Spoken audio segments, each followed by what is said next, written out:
नमस्कार दोस्तों, GST number लेना हुआ बहुत आसान। क्या हुआ है, अब जीएसटी डिपार्टमेंट वालों ने एक इंस्ट्रक्शन जारी की है जिसके अंदर ऑफिसर को हिदायत दी गई है कि अब आप लोग काफी ज्यादा टाइम ले रहे हो जीएसटी को अप्रूव करने के लिए और काफी सारे वेग डॉक्यूमेंट्स आप मांगे जा रहे हो एसएससी से, जो कि किसी भी पर्सन के लिए पॉसिबल नहीं हो पाता प्रोवाइड कर पाना। इसलिए आप बेमतलब के डॉक्यूमेंट्स मत मांगो। हम लोग एक आपको डिटेल इंस्ट्रक्शंस दे रहे हैं कि आपको क्या क्या डॉक्यूमेंट्स अब आपको एसएससी से मांगने हैं, वही डॉक्यूमेंट्स आप मांगिए और विद इन 7 डेज के अंदर इसको अप्रूव कीजिए अब जीएसटी को। क्योंकि अगर आप जीएसटी अप्रूव नहीं करेंगे तो हम आपके अगेंस्ट एक स्ट्रिक्ट एक्शन लेंगे, ये सीबीआईसी ने बोल दिया है साफ साफ क्लियरली। ठीक है जी। अब हमें लगता है कि ऑफिसर जल्दी से जल्दी जीएसटी रजिस्ट्रेशन को अप्रूव कर देगा। बाकी एक बार डिटेल में जानते हैं कि क्या क्या उन्होंने डॉक्यूमेंट्स बोले हैं अपलोड करने के लिए और क्या क्या नहीं। ठीक है जी, चलिए जी। सबसे पहले अपन बात करते हैं principal place of business related document. सबसे पहले मैं आपको यही बता देता हूं कि बेसिक डॉक्यूमेंट्स कौन से आपको अपलोड करने होते हैं जब आप जीएसटी रजिस्ट्रेशन करते हैं। तो सबसे पहले आप फोटोग्राफ अपलोड करते हैं प्रोप्राइटर की।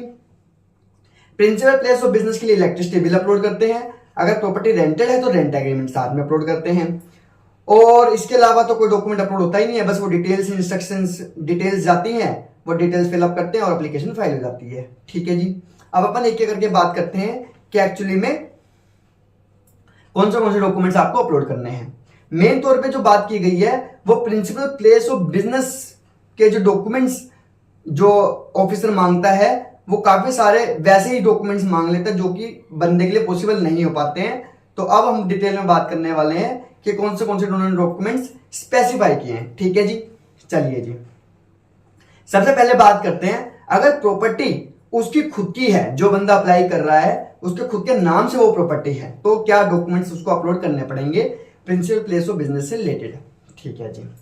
सबसे पहले उसको एक इलेक्ट्रिसिटी बिल लगाना पड़ेगा और इसके अलावा कोई भी डॉक्यूमेंट उसको लगाने की जरूरत नहीं है प्रिंसिपल प्लेस ऑफ बिजनेस के लिए। या तो वो इलेक्ट्रिसिटी बिल लगा दे, या प्रॉपर्टी टैक्स रिसीट लगा दे, या वो प्रॉपर्टी के डॉक्यूमेंट्स लगा दे। इन तीनों में से कोई भी वो डॉक्यूमेंट लगा देगा तो अपने आप में वो सफिशिएंट है।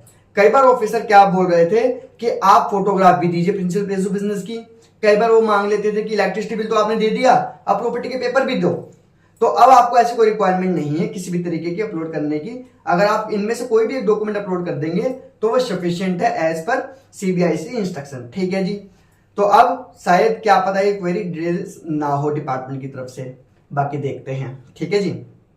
अब अपन दूसरी बात करते हैं, अगर प्रॉपर्टी आपकी खुद की नहीं है, प्रॉपर्टी आपने रेंट पे ली हुई है और रेंट एग्रीमेंट जो है रजिस्टर्ड है, रजिस्टर्ड है तो क्या डॉक्यूमेंट अपलोड होंगे, अगर रजिस्टर्ड नहीं है तो क्या डॉक्यूमेंट अपलोड होंगे। ठीक है जी।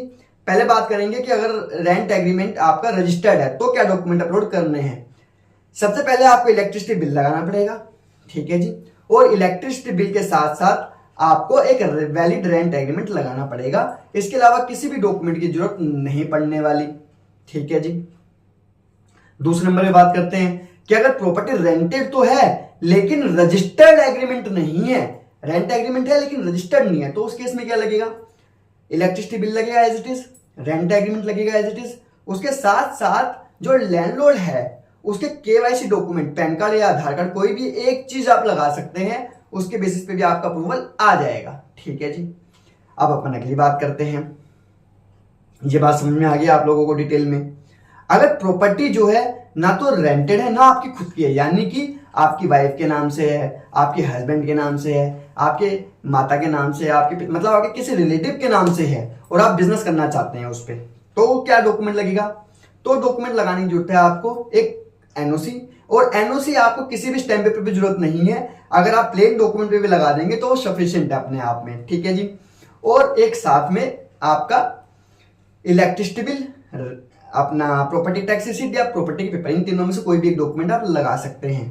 वैसे जो एनओसी बंदा दे रहा है जिसके नाम से वो प्रॉपर्टी है उसके केवाईसी डॉक्यूमेंट लगाने की कोई भी रिक्वायरमेंट एज सच नहीं है, लेकिन हम लोग फिर भी आपको ये रिकमेंड करेंगे कि अगर आप एप्लीकेशन फाइल कर रहे हैं तो उसके भी आप केवाईसी डॉक्यूमेंट लगा दीजिए फॉर मतलब ताकि आपको जल्दी से जल्दी रजिस्ट्रेशन आ जाए, क्योंकि ऑफिसर कई बार डॉक्यूमेंट्स मांग लेता है। ठीक है जी। आगे बात समझ में।